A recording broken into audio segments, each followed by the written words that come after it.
In June 1965 has appeared this in a satellite report in the area of Deception Islands, south of Argentina. The Russians tried to sabotage the refloating operation in vain, despite the violence of the confrontation. The flying object was finally brought back to Edwards Air Force Base in California.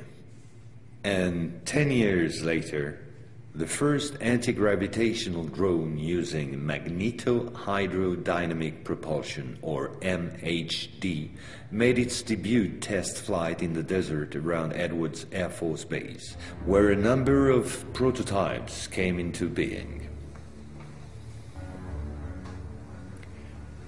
The Belgians got a small glimpse of so-called UFOs in 1989 and 1990.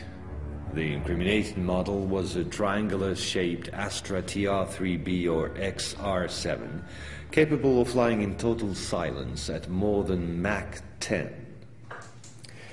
Now I would like to speak to you about another concrete application of such technology. The B-2 bomber, whose development started in 1982. The official B-2 stealth bomber, which flew for the first time in 1989, was to serve as cover for another unconventional B-2 to be built in parallel. This top-secret model used, among other things, a plasma creation system, exploiting the airflow like an MHD generator. This system produces ionization of the air around the B-2, thereby suppressing air resistance while ensuring total invisibility for any type of radar. This nuclear bomber has flown for 15 years now at more than Mach 10. It can fly around the Earth in just a few hours without being seen. Naturally, such military research was to give rise to many commercial spin-offs. Over the last 10 years, we've seen the appearance of dozens of non-lethal armaments like E-bombs or electromagnetic bombs, as well as, of course, microwave weapons and powerful lasers. The U.S. Department of Defense, through the multinational Raytheon, decided to invest a gigantic amount of money in an experimental program called HAARP, or High Frequency Activate Auroral Research Program. And it was quite a program.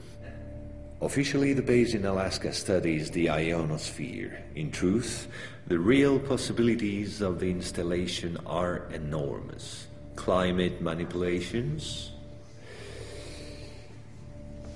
deep detection of underground base or deposits, silent and remote destruction of any object, and most important of all, manipulation of human behavior. So in 1996, a Russian satellite discovered in Antarctica the almost intact wreck of an immense spacecraft, revealed by the melting of the glaciers. The ice samplings indicated a crash date some 24,000 years ago. At the same moment, a volcanic eruption on the Deception Islands, the same islands as before, forced the Russian to request help from the United States, given the urgency and importance of recovery of the vessel.